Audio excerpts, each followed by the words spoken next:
Then I saw your face. Now I'm a believer, and not a trace of doubt in my mind. I'm in love. I'm a believer. I couldn't leave you if I tried.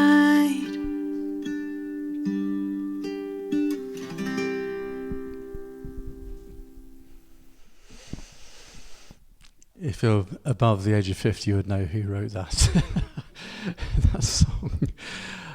When I was 13, I was given a Bible. And I'm really glad I was. The school I was at had this tradition of giving Bibles out when you left or moved school. And I remember receiving this little Bible and taking it home. Now you have to understand that my background isn't really Christian. But I began to read it. I know now why, but at the time I didn't know quite why I began reading the Word. And I must confess it was really difficult at first because, I think it was partly because it was the authorised version, which is quite hard to understand.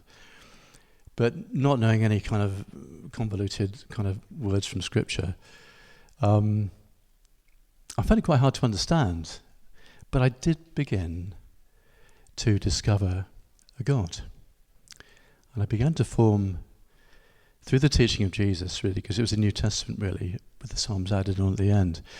The more I read, the more I sort of began to... I had this growing image of God, but I was seeing God, I think, initially, really as someone quite austere, someone I had to live up to. But then something really changed. And what happened was, my family at the time were going through a really difficult time. Mum and Dad going through a very sticky kind of period and divorce, really. And my RE teacher, who was a lovely Christian guy who invited me along to a youth club, he took me on one side and said, "James, do you want to come round for a cup of tea?" And I said, "Yeah, okay, yeah, right." He said, so I went round for a cup of tea, and he said, "Well, I know things have been hard for you, and I'd like to invite you along to meet some other young Christians." And really, through discussions with him, he wasn't a theologian. He didn't explain things and say, "Well, that's what the passage meant," or something like that. He was just loving. He was just kind. And I look back now, and when I think about that time, getting to know this guy really helped me to understand and found into life, if you like, the words of Scripture the written word became the word of flesh. And I really began to understand that by reading and understanding that I was beginning, and in this man's life, I saw, I think for the first time, the face of God. I saw his face, and I became a believer. And that lovely life that he lived, not perfect by any stretch at all, but his life was just loving and caring, and that translated the written word into this lovely word of flesh. And I became a Christian. Slide number 2, thanks.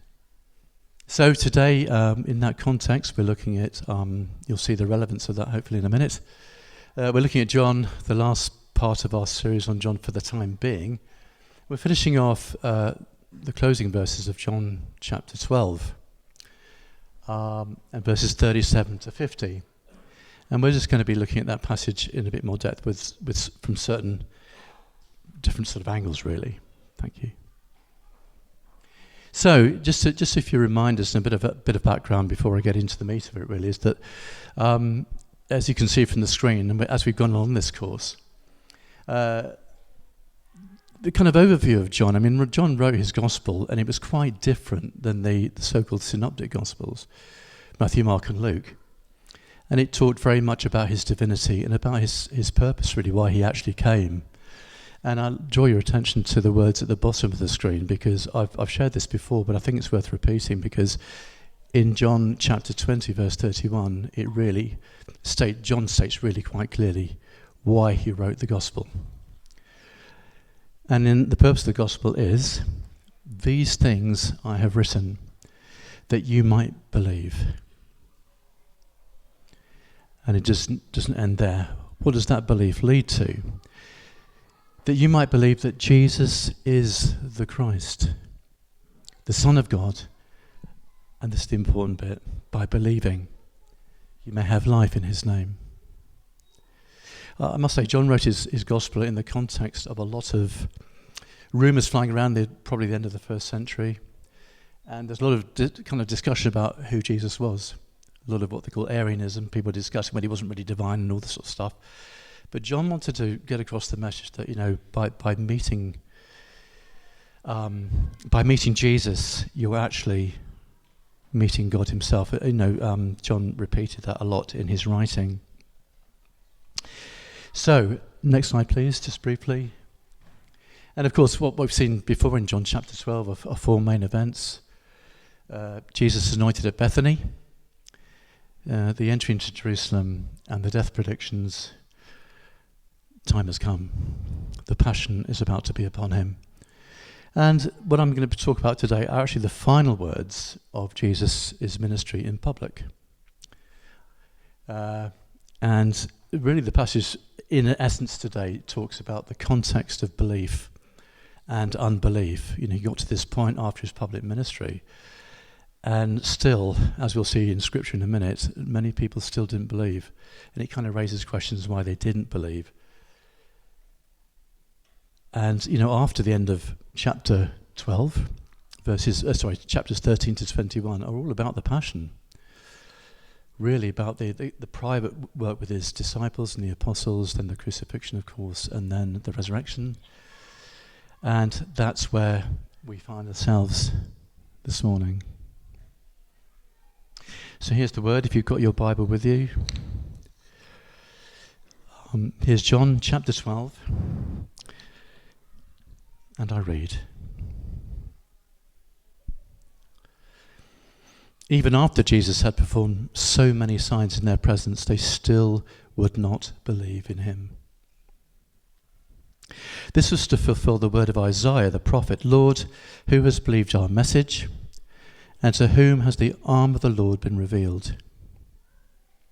And for this reason they could not believe, because, as Isaiah says elsewhere, he has blinded their eyes, hardened their hearts. But they can neither see with their eyes nor understand with their hearts nor turn. I would heal them. And Isaiah said this because he saw Jesus' glory and spoke about him. Yet at the same time, many even among the leaders believed in him. They did believe in him. But because of the Pharisees, they would not openly acknowledge their faith, for fear they would be put out of the synagogue. For they loved human praise more than the praise from God. And Jesus actually cried out in public, "Whoever believes in me does not believe in me only, but in the one who sent me. The one who looks at me is seeing the one who sent me." This is such a key feature of John's Gospel. You see me, you see God. I've come into the world as light, so that no one who believes in me should stay in darkness. If anyone hears my words but does not keep them, I don't judge that person. For I did not come to judge the world, but to save the world. There is a judge for the one who rejects me and does not accept my words.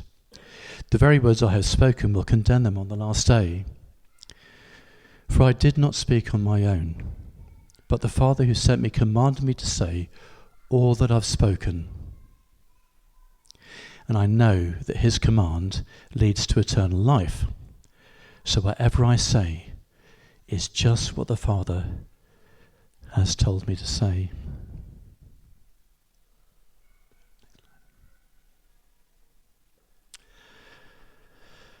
Wow, an awful lot in it.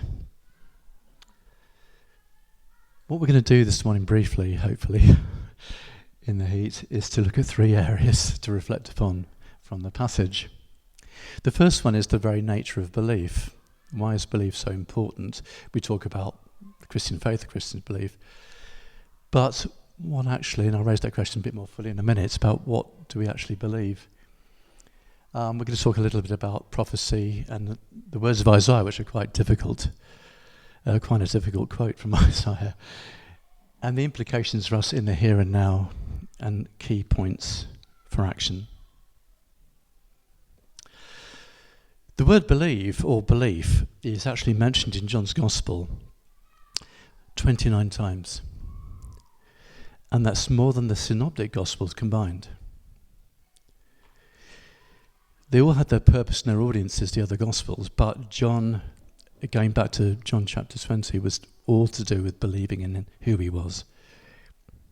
And it's clear here at the end of Jesus' public ministry that his mission and words met with different reactions. The passage we're looking at today starts with quite a negative statement. Verse 37, after Jesus had performed so many times in their presence, they still would not believe him. Who were they? I think John's referring there to the general kind of public, the people who maybe followed Jesus around in his ministry. Loose connections, kind of the disciples, some of the disciples certainly. And the people who had seen Jesus, what he'd done and what he'd been preaching about and experienced his teaching. But even the inner circle at this point in Jesus' ministry didn't really get it. I go back to Peter's declaration in Mark's Gospel, Mark 8. Jesus said, well, who do people say I am? Can I have a bit of feedback, guys? I need to know what people are saying. And, we remember the reply, well, some say you're kind of Moses reborn and Elijah and all that sort of stuff. But Jesus turned to them and said, well, who do you think I am? Who do you say I am? Now, Peter, through inspiration, said, you are the Christ. Even at this point in his ministry, Peter recognized something in him. But it may be that at that point Peter didn't really know what he'd said because it was obviously an inspirational moment from the Holy Spirit. But the growing realization, even amongst his inner circle, was growing. We might ask why there was a reluctance to believe in this passage. We'll look more at this in a few moments, but we must remember at this point that some key events which transformed lives and which found into life belief in Jesus and therefore God had not yet happened. What was to come? What was round the corner? The death, the crucifixion, the resurrection, the ascension, Pentecost. All absolutely key events in understanding who he was. And they might be forgiven for at that point for being confused. I think I would have been. Yeah, so if we're puzzled by the extent of unbelief, we must remember that we together today are in a very different place to those to whom these verses are referring. Did this frustrate Jesus, faced with so much unbelief? Maybe yes, and maybe no.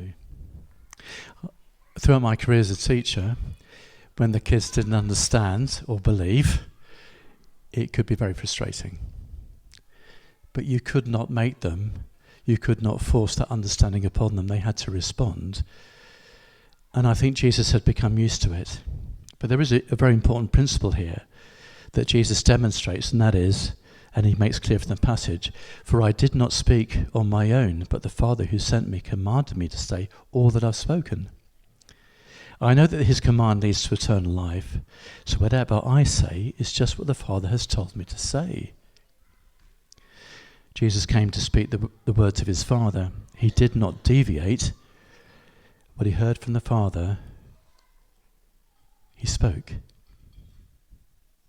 Jesus teaches us here that our obligation to share our faith, as he was, is really an act of obedience. Jesus was obedient to his calling from his Father. We are responsible for sharing what we believe, but we are not responsible for whether people believe us or not. That's a tricky one. We want people to believe, but all we have to do is share our faith as an invitation to believe. That's all we can do, is to invite people to believe and share what we know. What do we believe? What do you believe? Peter, in his letter, wrote the famous verse, 1 Peter 3.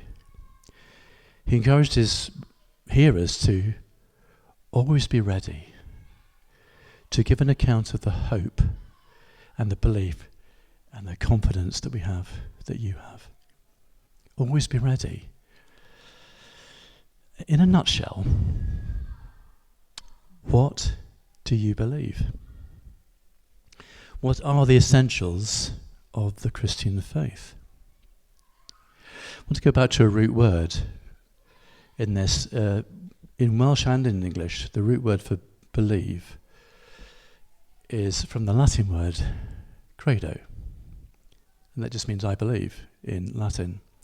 And from it we get in Welsh, credu, believe, I believe. Dwi'n credu, I believe. In English, there may be more synonyms in Welsh as well, but in English we get the word creed, credit, credible, incredible, credence. All these words are from that root word. And the definition of to believe really is this: to have confidence in the truth. To have confidence in the truth. What do we actually believe are the essential truths about Jesus that we believe?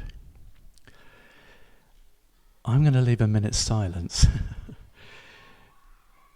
and ask you to reflect just for a minute. What would you say to someone? What's the nub? Not the roundabout theologies. Simply, in a nutshell, what do you believe? Because I'm convinced we need to be sure and understand what we believe in order to share it well.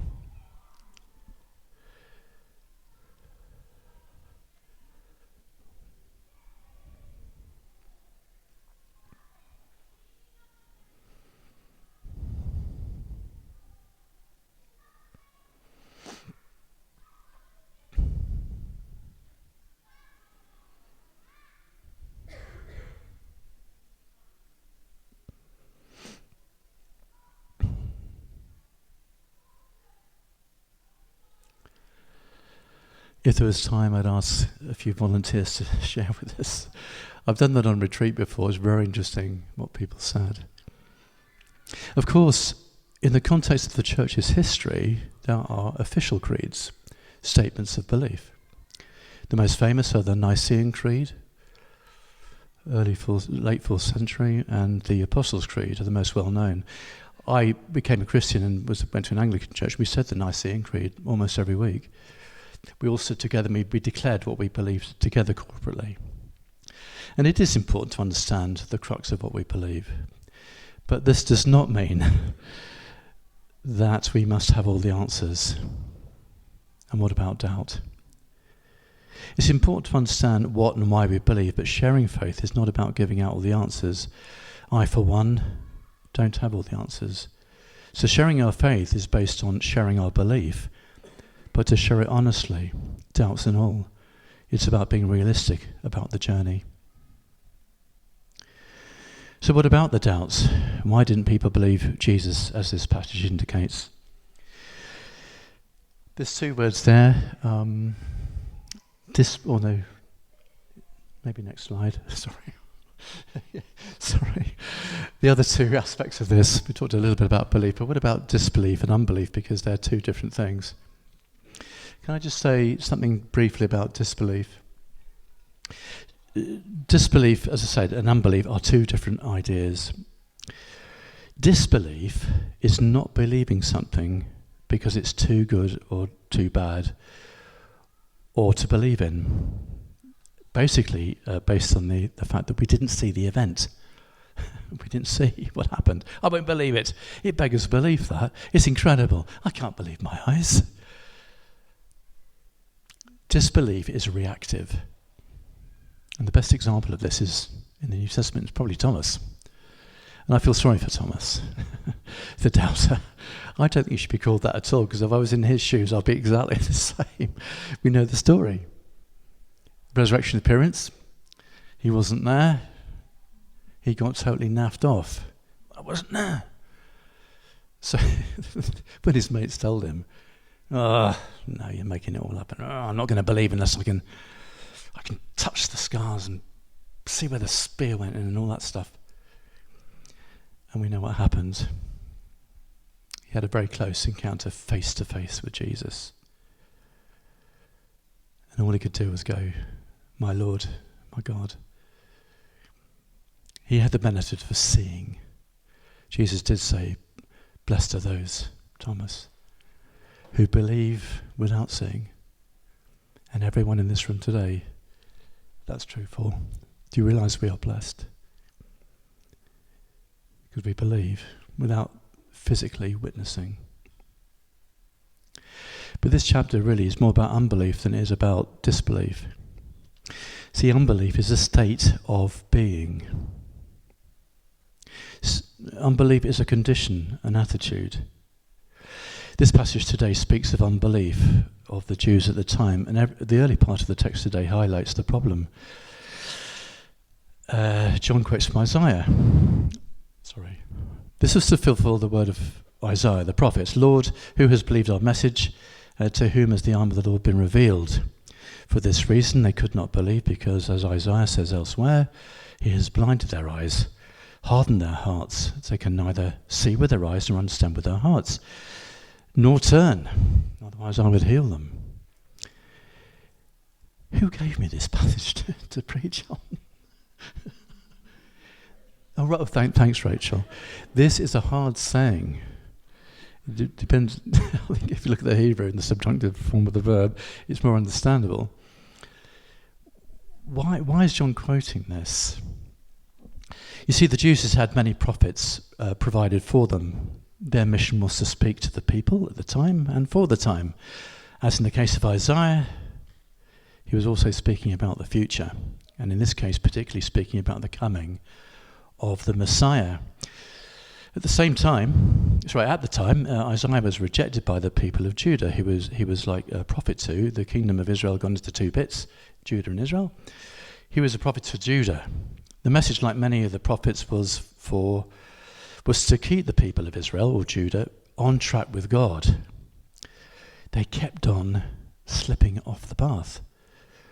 A bit like my own life, really. John quotes Isaiah here to highlight that his message was relevant to Jesus' ministry. You see, the people of Isaiah's time rejected his message, and they were rejecting the direct message of God again, as the word of God was once again being rejected. The very word of God in the flesh. Isaiah had foreseen this. The bit about being blind is really about God allowing them, I think, not to see at this point. But he, like us, is not responsible for their reaction. If they're going to be blind at this time, let them be. It will be put right. Their unbelief was likened to and led to a hard heart. Hardness of heart comes from refusing a message or news that is either old hat, too hard to listen to, or which interferes with the authority and the power base. Rachel was talking before about the kind of news that we see in the world today, and it is tragic. And I wonder if ever I get hard of heart. I've heard that again. I don't know if you ever feel that, but sometimes I can feel a little bit I don't know, because you're over-faced with it. A combination of I don't know what to do about it, but, obviously we turn and pray and trust the Lord. But it's hard. And the latter thing about being hardness of heart was coming from the kind of Jewish rulers, the Pharisees and all that lot. They were becoming hard of heart because Jesus was threatening them. They didn't want to hear. They didn't want to understand it. Even God could not persuade them to understand and believe. That was their choice. The point was Jesus was true to his calling. You see, real belief is active and transformative. Belief or faith in Jesus leads to transformation. Our faith is active and productive, and through the Holy Spirit informs all that we do and say. And as my friend James in the Bible wrote, belief or faith without actions is dead. But the belief that Jesus invites us to is an active, living belief based on a living, active relationship with God. Just a few points to end.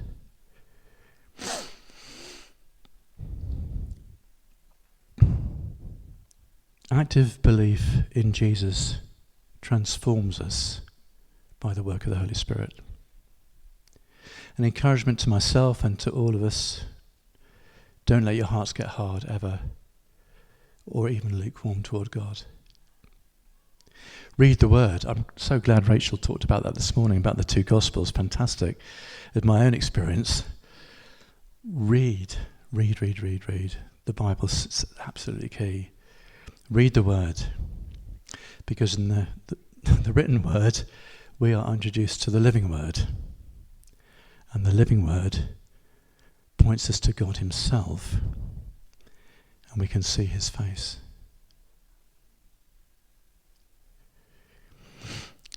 Last year I was asked to speak at the men's breakfast,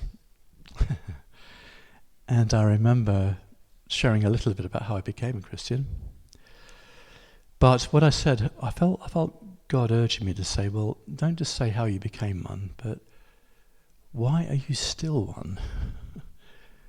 Why do you keep at it? And I remember the famous quote from Hamlet, to be or not to be. That is the question. So I asked myself as a Christian, to be a Christian or not a Christian, now, still, is the question I have to ask myself. And I still believe that despite my doubts, the times of pain and darkness, the unanswered questions, God has always watched over me. All my comings and my goings. One thing that has always been true is that he loved me once, and he loves me still. And then I saw his face, and now I'm a believer.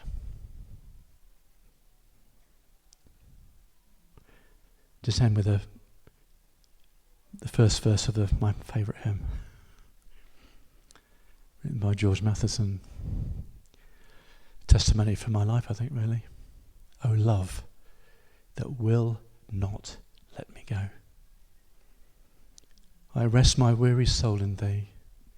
I give thee back the life I owe, that in thine ocean's depths its flow may richer, fuller be. God will never let you go.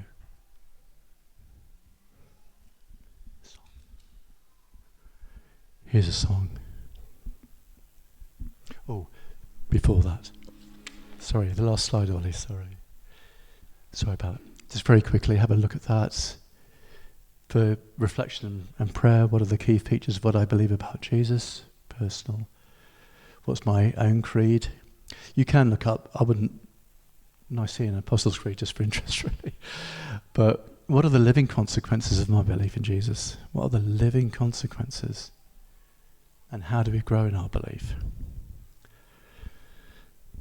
Here's a song to end.